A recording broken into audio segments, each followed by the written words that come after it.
Hello and welcome to this episode of Superhero Ethic. Today we're asking the question, can you blow up the world to help a whole bunch of other people? How does it feel to sit back and watch while all sorts of galactic disasters happen because you're getting ready to prevent something even worse? And is there a way that I can tie in criticizing Cap for his actions in Infinity War to this much bigger discussion about Eternals? Wait and find out all of that after this quick commercial message that I have no control over. But Cap probably does.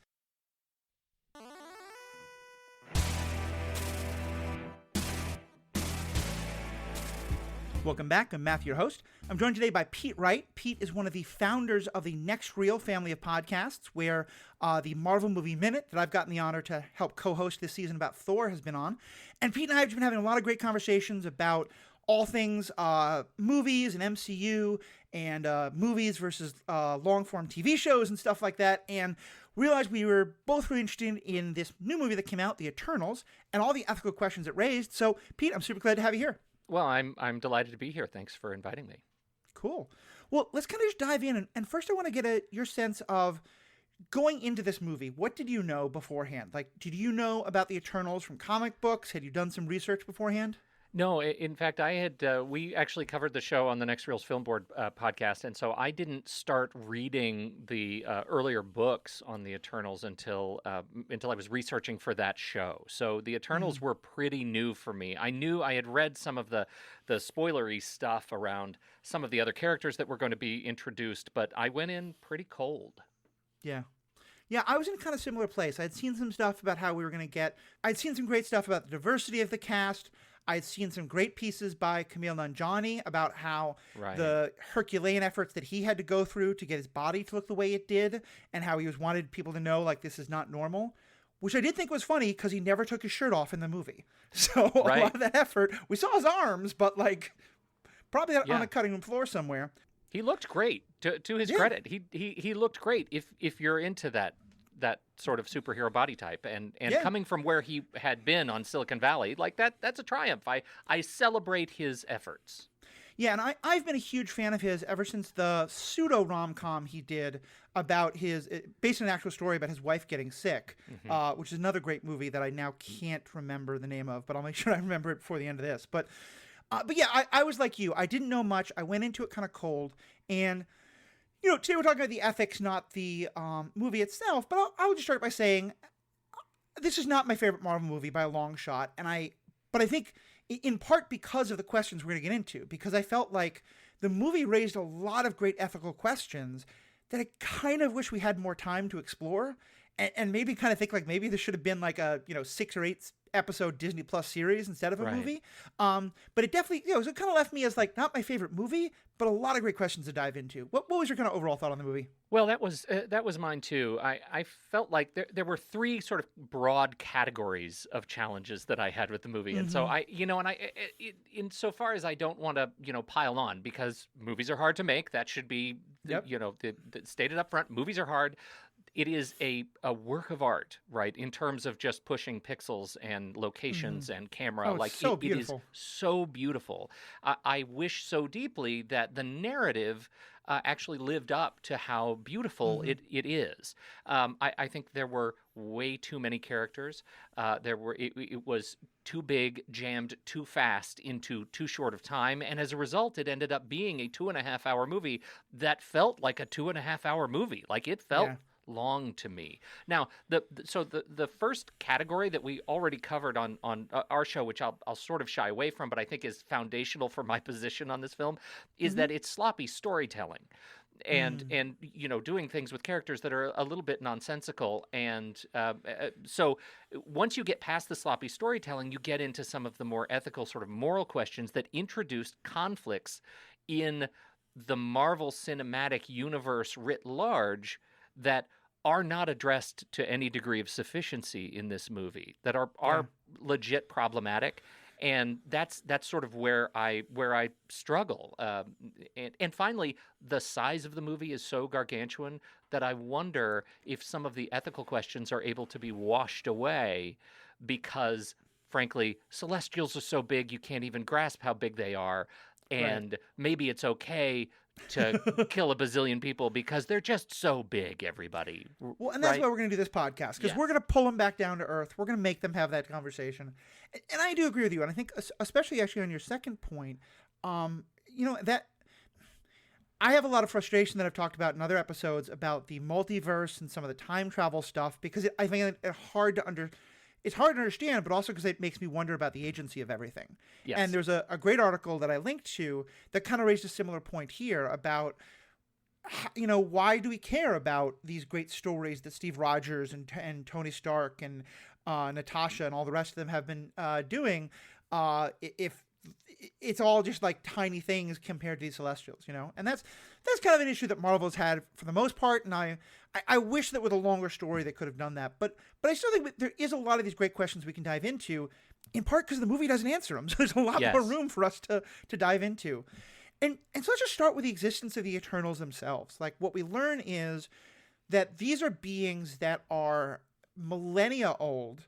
The Celestials, at least, what they have been doing began even before the Infinity Stones, which that changes a whole bunch of stuff about the MCU's version of reality, but that's a whole other question. And I'm sure I just got 10 angry emails explaining to me exactly how that all fits together. Right. That's not the point here. But so the point is that, as far as I understand, the Eternals are basically sent to a planet, and, their job is to help the people of that planet grow and thrive until there's enough of them that the Celestial can sort of eat all of that. Basically they're they're tending the fertilizer so that the Celestial seed can grow. And that every 6,000 years or so, or however long it takes for this all to happen, 10,000 years, whatever it might be, they basically get their minds wiped and then start all over again. That alone brings up all kinds of interesting ethical questions. Like, what's your take on the existence of these beings, the Eternals, and how we're supposed to relate to them? Well, and I would posit, before we start addressing that specific question, do any of these questions come up when you think about The Matrix? Right? Because it's essentially the same story, right? We have the robot overlords in the sky blackens out, and then they use humans as batteries. That's what we're doing in the Eternals. And so, they've just done it on such a, they've just broadened the scale in terms of just raw physics, celestial physics, that might make it a little bit more challenging to actually, conceive of what they're talking about. But I keep coming back to what it seems like they're trying to do is, like, have you ever stepped on an anthill? Like, how many ants have you inadvertently killed? Ants that are at the foundation of our biological sort of ecosystem. How many have you killed because you're just so big, right? Yeah. That trying to recast that story by making us the ants, humans the ants, and telling the story from our perspective does present an interesting ethical narrative challenge. I think that's a fun playground. Absolutely. And first of all, I will just say we were looking for one last guest for our podcast on the new Matrix movie that's going to come out. So thank you for just volunteering for that. I have no problem with the ethics of voluntolding people. It'll be a lot of fun, though, because one of the guests will be my father-in-law, who is an expert in AI design. And he thinks the machines were right, and that we're wrong to fight the machines in the Matrix. He's a Celestial. That's the thing. He's a Celestial. Clearly. He's my father-in-law, so I have to say that. But getting back to our point, I think you raise a really good point. And it's interesting because it's a topic I've seen explored in other science fiction, which the MCU is sort of, kind of, not really, but the same kind of idea of, like, asking what-if questions to bring things to our own world. Mm-hmm. In particular, it reminds me of an episode of what is my current favorite Star Trek show that's on right now, The Orville. And in The Orville, there's an episode where these humans are captured and put in what is, for all intents and purposes, a zoo by a life form that is of a much higher level sentience-wise. And so for them, there's a perfect analogy of they are treating humans the way we humans treat lions and dolphins and all the other animals that we put in these pens where we try to treat them nicely, but let, humans go and look at them. And you're right. Like, in this, it reminds me kind of the Loki, the Loki quote of Nick Fury is saying something to him about, like, respecting their rights. And he says, what's the relationship of an anthill to a boot? Yes. And I think that's kind of one of the things I think most is interesting here is that on that level, like, we're the anthill this time, so of course we care about it, but we do the kind of things that the Celestials do to others all the time. It's that the Eternals, the essence I get is that normally the Eternals are not supposed to develop, they're not supposed to start caring about the ants, and that this time they have. Yeah, right. And you think of the other stories that Marvel has told using the same conceit, and in fact, you're already doing a podcast on it, right? Isn't Yeah. the relationship of Asgard and Thor and Odin, isn't that sort Yeah. of the same relationship to Midgard and humanity? And so I think that's really fascinating. In this case, the Eternals, it's wrought with such tension because they feel in large part purposeless as exercised in the film, right? And that's a challenge that I have because I don't understand as an audience member how to care. Now, from an ethical perspective, what role do they have ultimately in fostering this sort of humanity as battery for celestial angle when they're not going to take part in other mass casualty events, like Right. dare we bring up Thanos, right? So Right. what gives their notion of caring about the nature of humanity any agency at all when they're so mercurial about it? Yeah, I think that's one of the real questions/problems I had, especially because, they start out with this idea of we don't interfere. And Hobson's law, I don't want to take everything to the Holocaust and to World War II, but it is, just from a pure numbers game, if your goal is to grow humanity, even the Holocaust is 6 million Jews, however many million others. World War II itself is probably close to 80 or 100 million. Mm-hmm. And so on the one hand, they established this we won't interfere thing, which, I was originally going to title this episode, I might still, The Eternals Need Uncle Ben. Because someone should be saying to them, with great power comes great responsibility. Stop Thanos, stop Hitler, stop the plague. Yes. But at the flip side, then, it seems like they're trying to play this role behind the scenes of slowly fostering human development through technology. And Festus, especially, who I think is one of my favorite characters, he's put in this really interesting situation of he's trying to help develop technology. And as we don't, again, I want more details, but I think the implication is that he develops something that causes people to, like, he maybe like helps inspire Einstein to figure out relativity or whatever it is that moves people towards the atom bomb. Yeah. And we get this harrowing scene of him in Hiroshima that I love. But where do you see like sort of his questioning up against this idea that all of them have of we won't interfere? Yeah, no, it doesn't make any sense at all, does it? Because if you have a we won't interfere when the bad stuff happens, you certainly have no problem with a we interfere for anything that you perceive as good. And I need to quote somebody here because I loved Aaron Earl's review of this movie over at the Center for Faith and Culture because he says this, and I bring it up specifically because it's your fault. He says this, following along in the footsteps of the characters, the only question to consider is how things will impact you. The probable mantra of the film, quote, when you love something, you protect it, is less, with great power comes great responsibility, and more, you do you.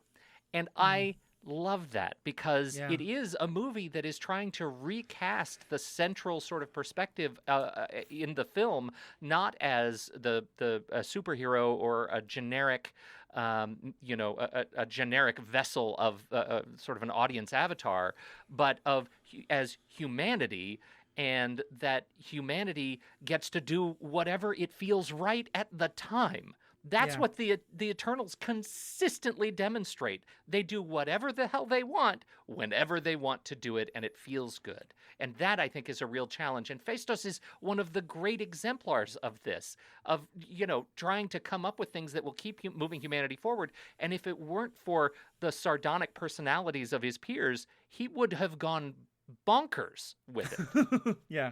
And I think that's such a great point and a great quote, and not surprising. I've read a lot of other things from that place and really enjoyed them because this is something I've talked a lot about in other episodes, that there's a very nice plot theory of, there's a very nice plot trope of I'm sent here to hate these people, but I get to know them, and so now I love them. Yes. And that can be a heartwarming story. The problem is that when you're not able to apply the empathy beyond the specifics that you've met, it's kind of what you're saying. It's am I just protecting what I love? Is it because, there should be the idea to be like, okay, well, but if I'm able to love these people who I didn't think I could love, does that mean I should still protect that other group that I haven't figured out how to love yet? And it reminds me actually of a conversation I had in college where I was talking with a couple of vegetarians, and one of them was saying that she's not a real vegetarian because in her mind, like she wouldn't eat anything with a face, because in her mind, like she can't eat anything cuddly, and because she was saying like she'd be happy eating like snakes or alligators because they're not cuddly, they're not cute, and this other friend of ours just laid into her, and she was saying like, listen, like, there's something really horribly wrong if your decision of what species you will or won't consume for food or kill for food is based on how cuddly they seem to you. That's not actually a good basis for a moral understanding of things. You do you. You do Yeah, you is exactly. not a basis, a moral foundation. Yeah. No, I love that point because I hadn't even thought of it in that particular term. But you're right. It's that for each of them, it's the people who they develop an emotional relationship with. And I think by the end, some of them are able to sort of do that next step of empathy of, I should now have empathy not only for them, but for the people on the other planet that the other Eternals are dealing with. But some of them just can never get to that point. Right. So how does this impact your thinking on Druig and his perspective on humanity? Ooh. He's one of my absolute favorites because this is a strange connection, I understand, but did you ever watch the TV show Supergirl? Well, yes, of course I did. Okay. I forget her name, but my favorite villain, perhaps one of my favorite villains of all time in superhero type stories, is, I believe it's from the first season of Supergirl. It's Kara's Kara L, right? That's her name? Kara, yeah. Her mother-in-law, I believe, or someone else. But her basic plot is she's going to completely mind control every human on Earth and turn them into absolute automatons for 2 years so that they will completely fix global warming and end all the horrible things humans are doing to their planet. Right. And we actually had a great conversation because I remember going like, I'm not sure I would stop her. Like, especially since then, like, I'm all for the free will. I'm all for the autonomousness, of course. But I can understand, like, to me, there's some sympathy for you people are all making terrible decisions. I'm going to use my power and force you to do otherwise. Yeah. And to me, and I don't know if this is the question you were thinking about, but to me, Druig is in a very place like that where I am still in the end going to come down on the side of agency and convincing people to make a good decision. But, he brings up similar things. He talks about how humanity is destroying the planet. Now these terrible things are happening and that he could just, if you could just mind control Hitler and Stalin and stop the armies from attacking, if you could just mind control the people who make the bomb and make them, put, whatever it is. And obviously there's so much more global complexity and all these larger things. But yeah, in the end, I think he's probably wrong, but I think he's incredibly sympathetic and that I would be very tempted to make the same kind of decisions in his place. Well, because what about for yourself? He's ultimately sort of the character that displays the most empathy of the lot, right? He just has a much more sort of activist position on it. I think, just so I get it right, I think you're talking about Astra in the first season Astra, of yes, Supergirl. thank you. Yeah, just so you don't get a letter, which was a fantastic storyline, and I just love I think about that, and it breaks my heart a little bit that the show has ended because I've always liked that in terms of the DC CW shows. Anyhow, I stand conflicted on Druig. I think for many of the same reasons, because I feel like he is the one that has said that I can, through my great power, exercise what I believe strongly is my responsibility and help you stop killing each other, right? I can help you stop behaving badly. And I don't believe that's, like, ideologically, that's right, but it sure does stop people from killing each other, Yeah. And that's a hard line to walk. And so for the same reason, just because he is such a it feels like he cares so deeply to me that it makes it really interesting to watch. And the fact that he's the one who is taking action first. One of the things that I think of with Druig is I'm not a parent, but this analogy occurred to me, and I've talked to a couple parents who say that they understand this. You want to teach your child to make the right choice. And so you might say to the child, here's why you shouldn't hit someone else. Don't do this. Here's all the reasons why. But there's also a moment where if your child somehow got a hold of a very big stick, you're not going to say, hey, Johnny, please. You're going to go over and grab the stick because you know that the one thing they're doing right now could cause incredible damage. And to me, I kind of feel, to me, that's kind of Druig's conflict here, is that he, on the one hand, he wants humanity to make these decisions for themselves, perhaps, or at least that's what everyone else wants. But he sees that, like, time's running out. They could destroy the planet. They could destroy each other.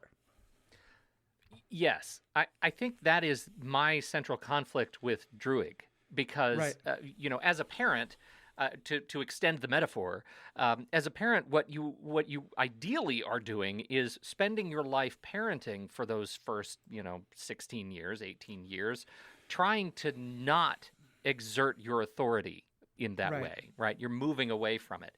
And Druig is doing exactly the opposite, right? He demonstrates in Babylon that he is willing to exercise his power to stop humans from killing themselves. And then he goes and leaves the Eternals and creates his own little cult commune of people who are not killing each other because they're all mind controlled by him. And I think that's really the complexity of Druig, and that's what makes his character a bit redemptive in terms of the narrative of the film for me, because he's one of the most interesting to watch.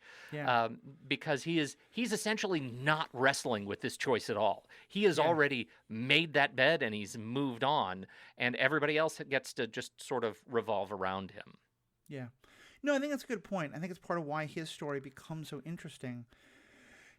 And so let's talk about some of the other, pulling back though to just kind of the Eternals overall. Yeah. Because let's start with kind of what then becomes their central question of, like, do you or do you not allow the Celestial to be born?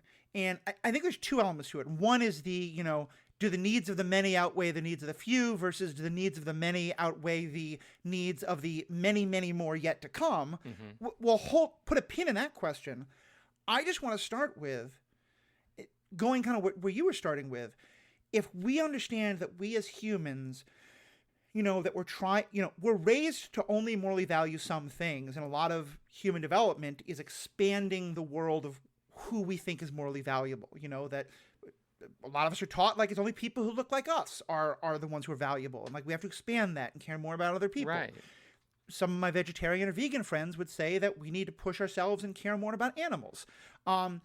But still, even for us, there's a point, the anthill is something that we're probably not going to have the same moral weight of as a person. And we can argue about that, but I think it's something that most humans kind of accept as a moral, acceptable thing. From that perspective, someone like Icarus, if he's raised all of his life to understand, or at least, he learns later that these humans are small and insignificant, and they are the anthill that's going to get moved out of the way for this great, wonderful celestial that will lead to trillions and trillions of new lives. From his perspective, is he wrong?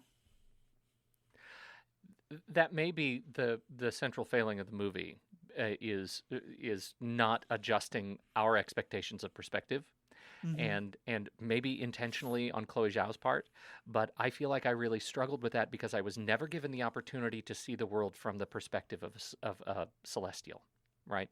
Because if you pull back and put me in the eyes of the celestial, and I see a planet-shaped or an egg-shaped planet erupting with a new baby celestial, before I get to the point of hearing about the story, I may change my view, right? I may change my view of the value of their lives over the lives of those on the planet from which I sit, and so I think that rides the line between that ethical and storytelling challenge that I think the movie was trying to walk, and did so unsuccessfully.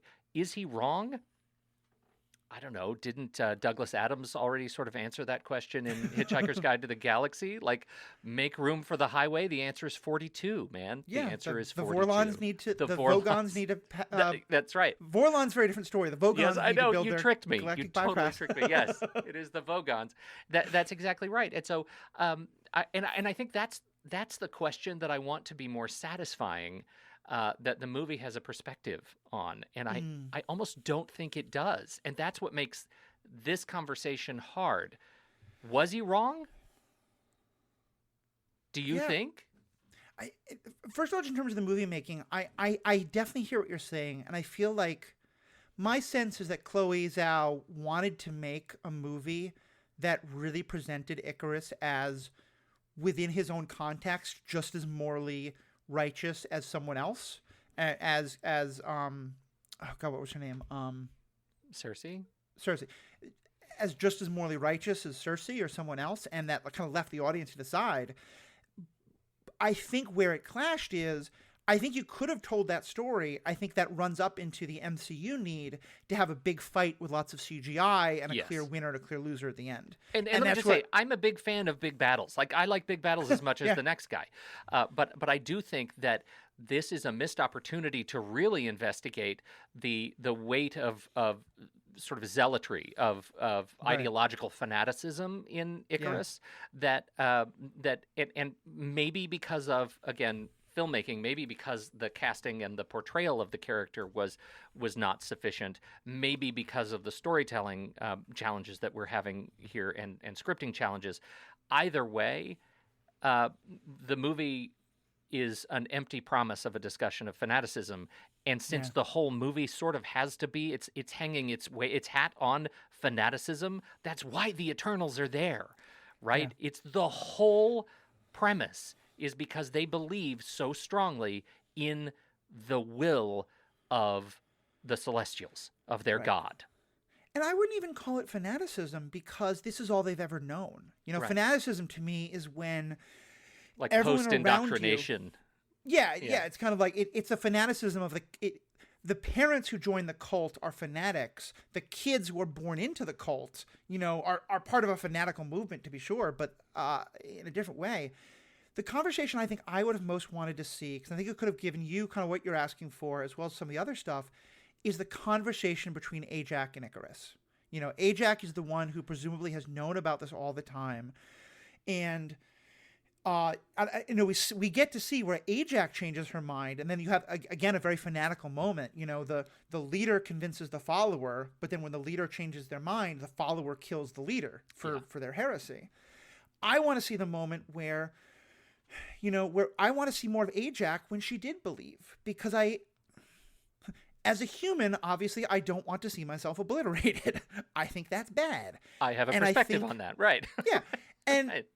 I would like to say that maybe therefore the standard of value of life is at sentience, or at like some kind of level of, you know, the difference between like vegetation versus animal life. Or I'm not a biologist, I'm not the one to draw the line, but I would like to say there's an objective line, but clearly it's incredibly subjective. And I do think that there's a way in which, like, it's so interesting, because to me it's kind of, I'm very intentionally not saying like what is objectively right or wrong, because I don't think that you can. I think the question is it understandable that from Icarus's moral perspective, where he sees what he sees, that what he does is maybe horrible to us, but it's only horrible to us in the way that what we do is the ants is horrible to the ants, you know?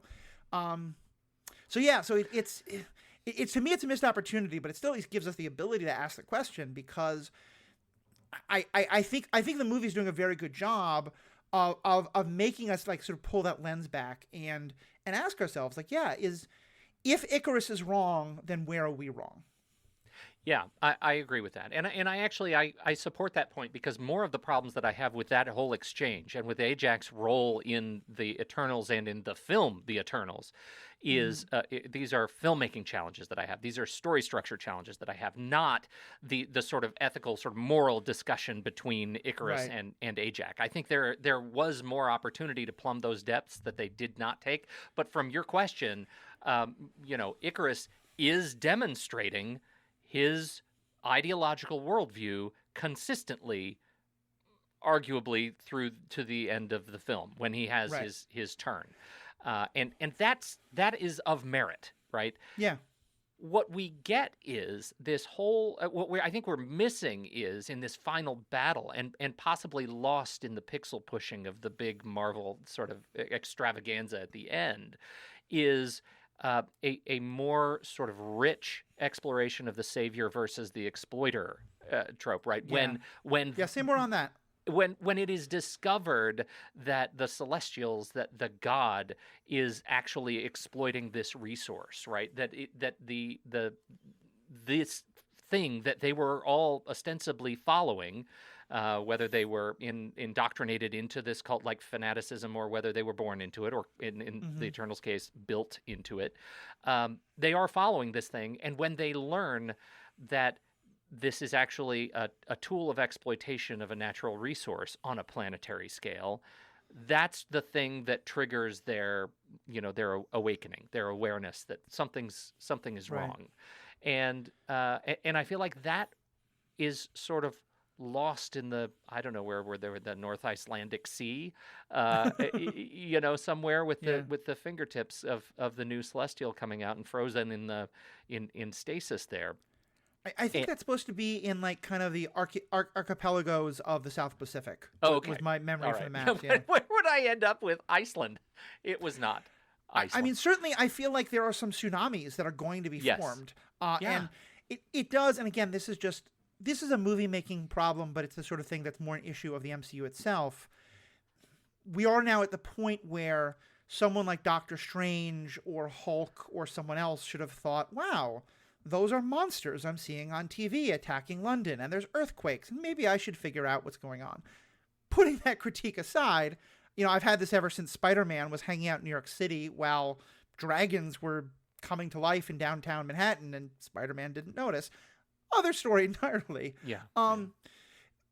Yeah, it gets to what I think is one of the most interesting questions about all this is the idea of subjectivity, that in general, we want people to have somewhat objective ideas of right and wrong, so that it's not just, well, if a total stranger does something, then it's wrong. But if a person who I care about does the exact same thing, I care about their motives, so I can believe them even if I don't believe this other person, And this is one thing that I'm always very critical in movies like this, where someone will say, wow, this villain is much more relatable and much more sympathetic than this other villain. And my question is always, is that just because the other villain didn't get a backstory? Like, Sure. Every villain's going to think they're a hero to some extent. And I think here's the question that I'm kind of wrestling with is, because I don't think it's that the Eternals have some sort of moral awakening. I think it's that they develop feelings for humans. And so my question is, Well, I'd like to hear more about that. Like, what is the difference between those two? Because aren't they sort of the same thing? yeah, well, I mean, that's the thing. It's the difference between, I have come to realize that in my ethical framework, doing this thing is wrong, versus I'm fine with you doing this thing to those people over there. To another planet. Right, but I care about these people here. It's that whole thing of like, you've taught me to care about this group, but I still don't care about that other group. But where it comes down to me for is, and I'm curious if you have an answer on this, in theory, the Eternals have been doing this on planet after planet after planet without a problem, including this particular group of Eternals have done it on many other planets. So what's different this time? Why is it that this time, is it just the humans are wonderful that a lot of these things default to, that I always kind of raise my eyebrows out? Is it just pure chance or luck? What makes this planet for the Eternals different, do you think? A story flag. We are assuming that their minds, their memories are dutifully erased before each engagement, right? Right. Yeah. Okay. I don't know. I don't Yeah. know. Is it the power of love, Matthew? Like, is that ultimately it? Is it the power of having two former Game of Thrones stars on screen at the same time? Is it the power of just Dane Whittington's or Whitman's Hmm. steely stare? Eh, that feels like a little bit of um, a little bit of hand wavy romanticism that makes Yeah. this time different, and it is ill explained. I certainly don't have an answer. Yeah, I think that's where I get lost as well, because I want to know that. I want to know what is it that makes them, because I think to some extent it starts with Ajax. Like, what is Yes. it that makes her question this one in a way that, you're right, it's not that she's done it 10 times before. Every time she's starting from a blank slate, at least as I Right. understand it. That was my understanding too, although I think that was, again, story flag. It was not clear in her flashback story to Icarus Yeah. whether or not she, as the leader of this group, had some sort of additional awareness of what was going on with the Celestials and what her role was in it. Right. I was not clear about that. Yeah. And I think that's when I was saying about the subjectivity thing. I think for me that ties into what you're saying about survivor versus exploiter, is that it's how much does it become about your own. To me, there's a big difference between I want to do the right thing versus I want people to see that I do the right thing versus I want to believe I'm the person who does the right thing, And like, to go back to Druig with his mind control, when we're talking about objective versus subjective, I think one of the things that, again, the movie doesn't name, but I wish we had more time, they kind of name it a bit, is it's easy to claim that you believe on an objective level that you can best help people by totally taking control of them. But on a subjective Yes. level, you probably enjoy the power of that quite a bit, And to me, one of the most interesting and at times destructive stories in all of morality is it is very easy for the human mind, and I guess maybe the eternal mind, to find a way to morally justify that which feels comfortable to us. And so, yeah, I have to wonder with Jureg, with any of these, like, how much of it is, an ethical decision versus just, I like these people, I don't want to kill them.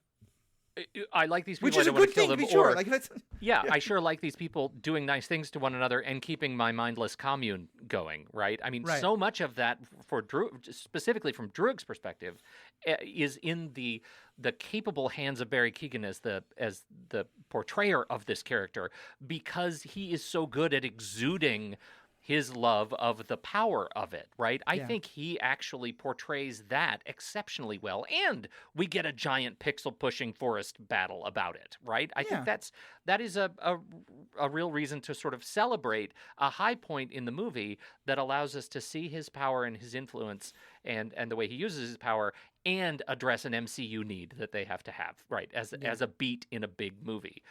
I don't think many of the other, like, if you go back to Festos and his exploration of his own power, and that, I think, is another one that is more complex than just I can make spears out of gold fiber and fight mm-hmm, real hard, right? It yeah, is a more complex sort of ability that I think is unexplored, or I should say underexplored, because we don't ever get a chance to see Festos, like, really. Uh, um, uh, Building his ultimate sort of home. We get a brief scene of the bomb, which I think we both feel unrequited right, about that exploration, and then he takes himself out of the picture. And so I think this merits kind of that individual. We started with Ajax, but it merits sort of an individual, sort of beat by beat, like, what did these people do, the Eternals, that in with their time yeah, not being a part of the crew, because there are both ethical and story problems. yeah. And I think it's why I keep thinking about this in terms of what it could have been in, like, an 8 to 10 episode series, Yeah. because you'd get so much more time to sit with the characters and also learn how each of their reactions is related to each other. To me, I don't know if we saw this connection directly, but as I would understand it, what Druig does is a direct reaction to what Festus goes through, of he wanted to teach people and hope they would make the right decision, and then had his heart broken by them making the wrong decision. Yes. Druig looks at that and goes, I have a solution. If they never make a decision, they'll never break my heart. And it's a subjective thing. It's yes, you are doing good for these others, but you're also protecting yourself. I am not a parent, but I've heard many parents say that like one of the hardest parts about being a parent is letting your child fail, letting your child make the wrong decision. Isn't this do you have any cats? Right? Like, isn't this why humans have house cats versus, cats who live outside? Because we don't want them to get sick or fleas, or we don't want them to get hurt or hit by a car, right? Like, it is part of the challenge of becoming a caretaker. And so much of this movie is they're trying to show as many possible perspectives of caretaking and the ideology of caretaking by way of weaving it in and out of these individuals in the Eternals. And sometimes it works. And then you're Kingo, and you just leave. Kingo was such a great character in so many ways. And why did they let him leave? I'm 100% with you. He was a great character, and he just takes his ball and goes home. Right? I wanted to see what happens to him in between him saying, I think Icarus is right, I'm walking away, and then coming back to rejoin the fight, Yes.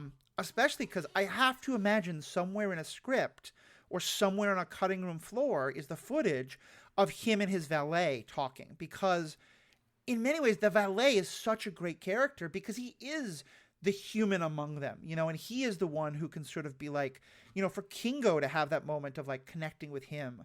I mean, it was hilarious. His final bit, Karun's final bit, where he walks out and says, "Thank you, Eternals, for fighting on behalf of humanity," and taking liberties with that line. But it was a great example of the kind of emotional resonance that we needed elsewhere in the film, in even more important moments, not when they're writing Kumail Nanjiani out of the film for a while. Yeah. It's too bad. He's such a good actor. So good. So let's get to the elephant that we've been dancing around this whole time. And it's because I think there's a lot of other, other life forms that are interesting, but elephants deserve attention too. Needs of the many versus the needs of the many, many, many, many, many yet to come. Okay, fair. What's your fair take? Interpretation? Again, this is a massive lift in this movie that they're trying to make us feel, and I have been since you invited me to have this conversation, knowing the kinds of conversations you have on this show, and the fact that you just asked the incredibly provocative question, "Do the Jedi need an HR office?" I am That's our wondering. last episode. I am wondering where you landed on this. Are you a Spock or a Kirk? I think it's hard. I'm going to talk about the failing of the movie first, but then I'll address the question as I think they're trying to raise it, which is that in part, you're right, because we never see things from the perspective of the Celestials or even the Eternals who believe in them, I'm left to wonder if they're a reliable narrator. If they're saying something, I want my brother to be born. Oh, and by the way, even though my brother will kill 1 billion people or 7 billion people, my brother will create the life of all of these others. I want someone other than you to tell me that, And I think that's part of, like, I remember, I know it was, like, mentioned, but I remember at one point I said to my spouse as we were watching the movie, like, wait a minute, what's exactly the bad thing that will happen if the Celestial doesn't be born? Because I didn't quite understand, because the movie didn't really explain it to me. But if we assume that all of it is true, I have to go back to, you have to take the reality of what is over the potential, and this is a weird place for it, but it becomes part of it's from where my own history is. And I've talked about this before, so hopefully I won't lose too many subscribers here, but I spent the first 15 years of my career in reproductive justice work, around abortion rights and parental rights and all that kind of stuff. And a part of that is the idea of, the actual life of the person who's carrying the pregnancy versus all the potential of the fetus. And I'm not trying to make an argument of that. I think that there's so much complexity to that. It's much more than anyone's slogan on any side can be, though I have my particular political leanings on it that are very much over to the left.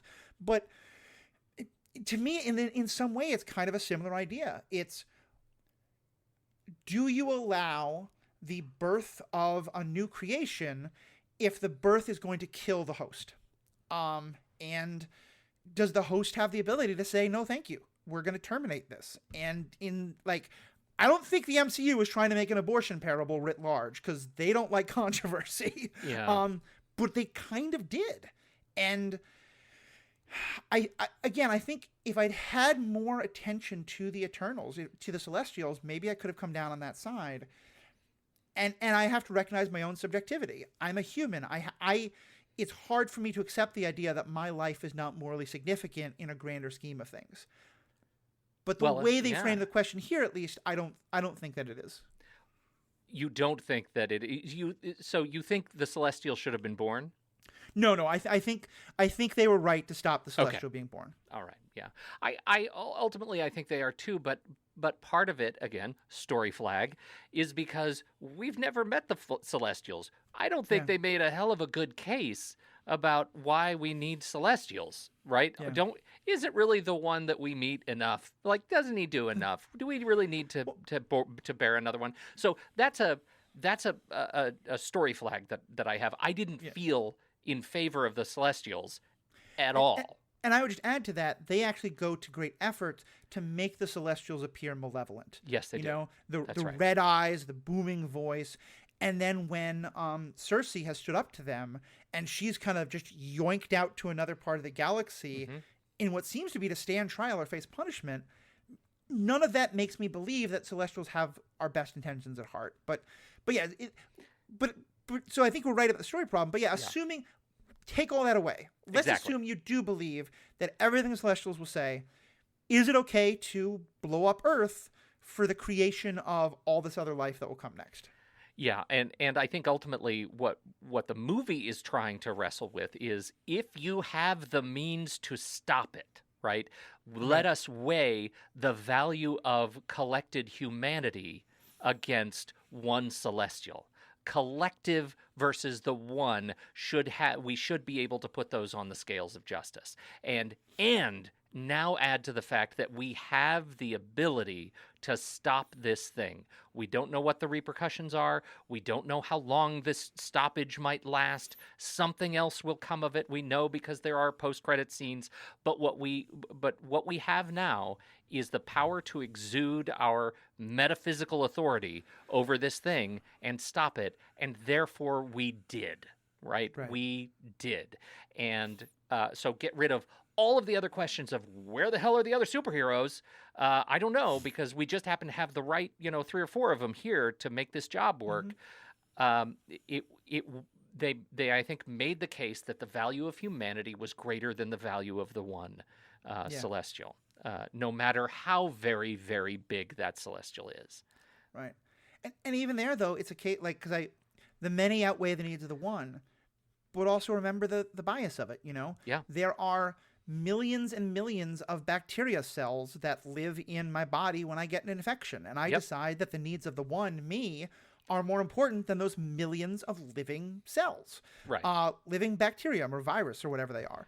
And the fact that all of the billions of life forms that are supposedly coming later are potential life forms. Right. They do not exist here and now. And I think that's the sort of it's not a tightrope to say at all that the value of a life here and now is higher than the value of a life that is not even conceived. I was pretty frustrated with the whole What If project, because to me it didn't stay with What If. It just became, here's Another ways story. to introduce characters into the multiverse. But if the What If storytelling went back to it, here's a What If I would love to see. I would love to see another version of the Eternals where it's set on a completely different planet, but they probably look a lot like us, and, like aliens do, but they have weird ears or something, but something that is very relatable for us as humans in the audience.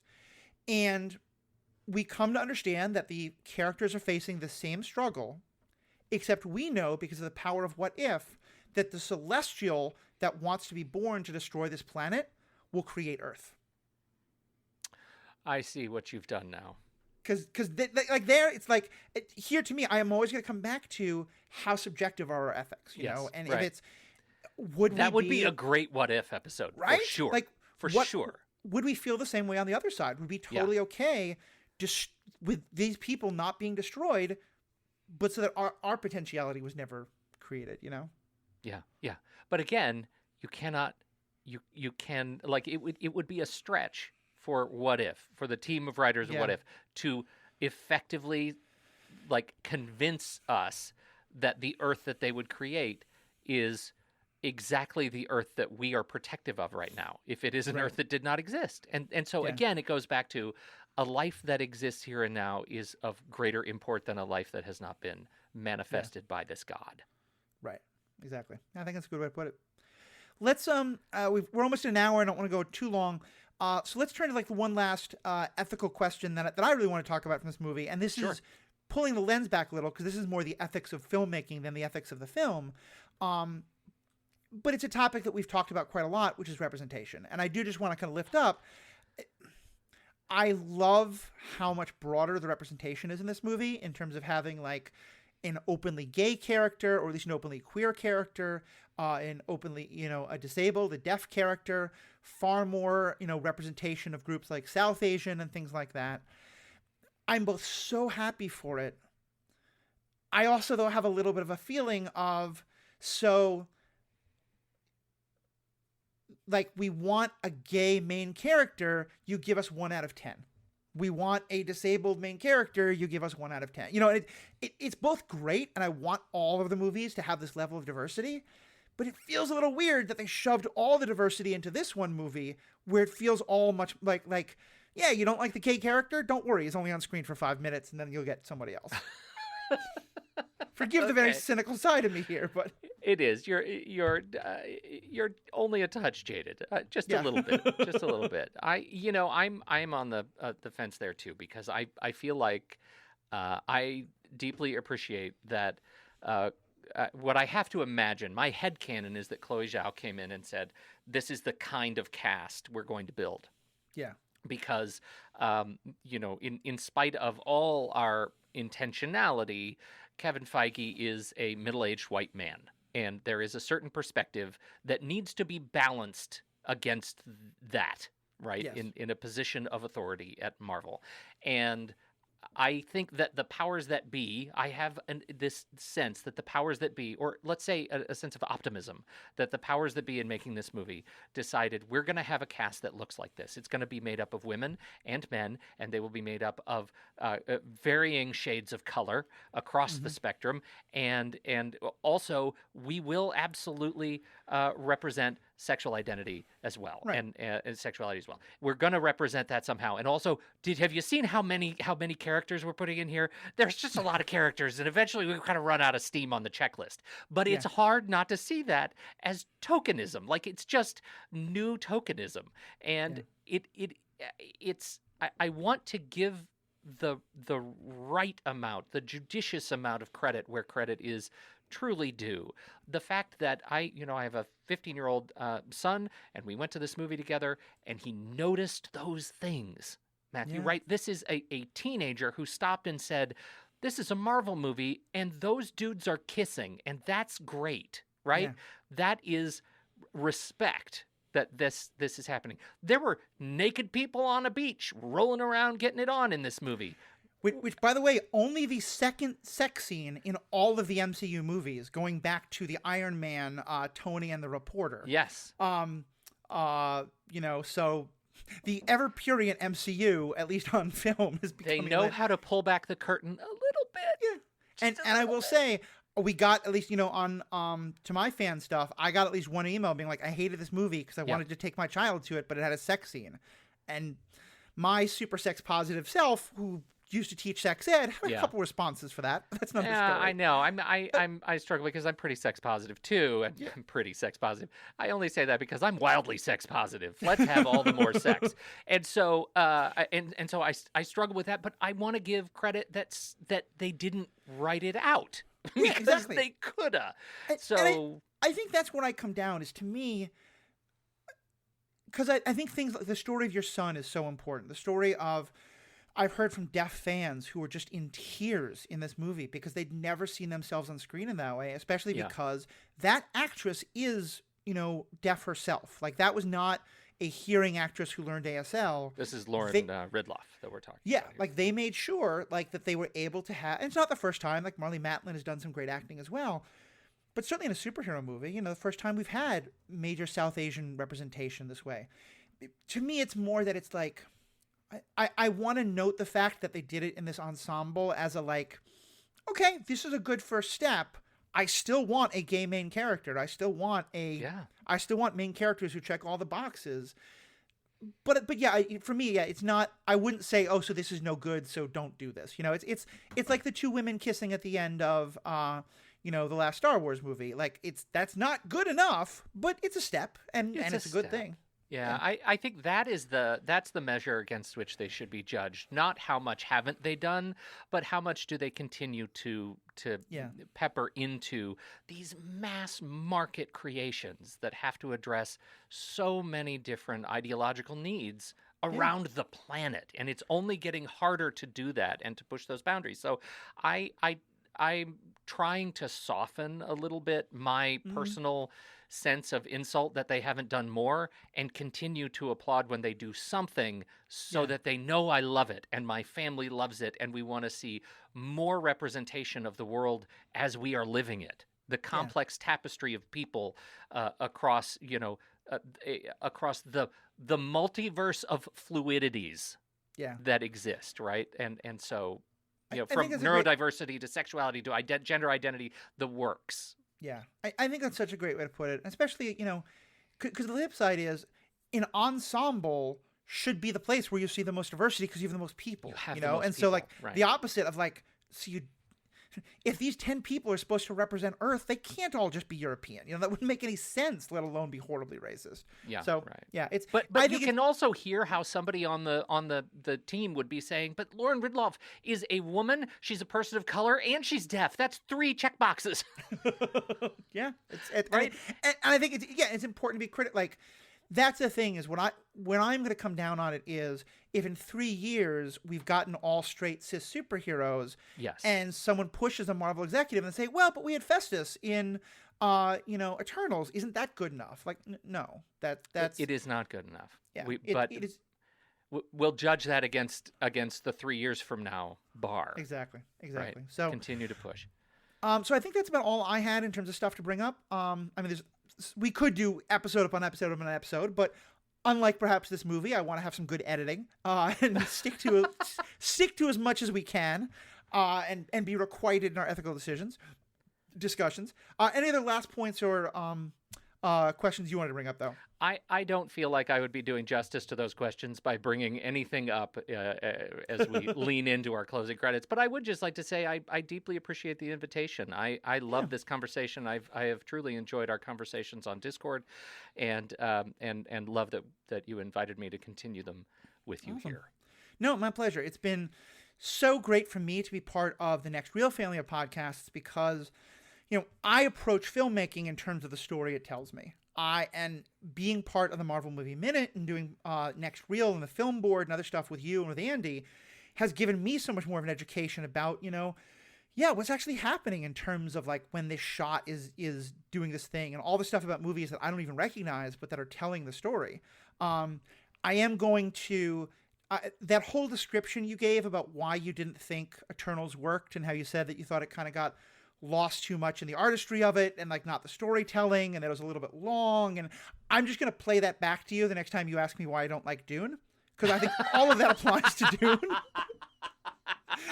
But that being said, I love these conversations. It's great. And if you and I ever get truly, truly, truly bored, minute by minute Babylon 5. I don't need to get all that bored to do that kind of a show with you, Matthew. I know. I'd stand await. I would at least do episode by episode Babylon 5, but still, that would be committing to a long period of my life. Yes, anyway, it would. Pete, for those who want to hear more of your stuff, like I've talked about Next Reel, but tell us a little more about the specific podcasts you're on and how people can find them. Well, I'm on really too many podcasts at this point to talk about, but you can find me at truestory.fm, where you can find all the podcasts, including the podcasts of The Next Reel. In terms of The Next Reel, if you're into movies, we're about to hit. Goodness, episode 1,000 is coming up in the coming That's weeks. We just celebrated our 10-year anniversary on November 11th, and so it was really fun to look at the community that's built up around all of the shows that we do. But truestory.fm is where you can find everything that we do in the podcast space, movie-related and non. Yeah, check it out. There's so much good stuff happening there, from some very serious reviews to stuff like Saturday Matinee, where you guys just have so much fun with things.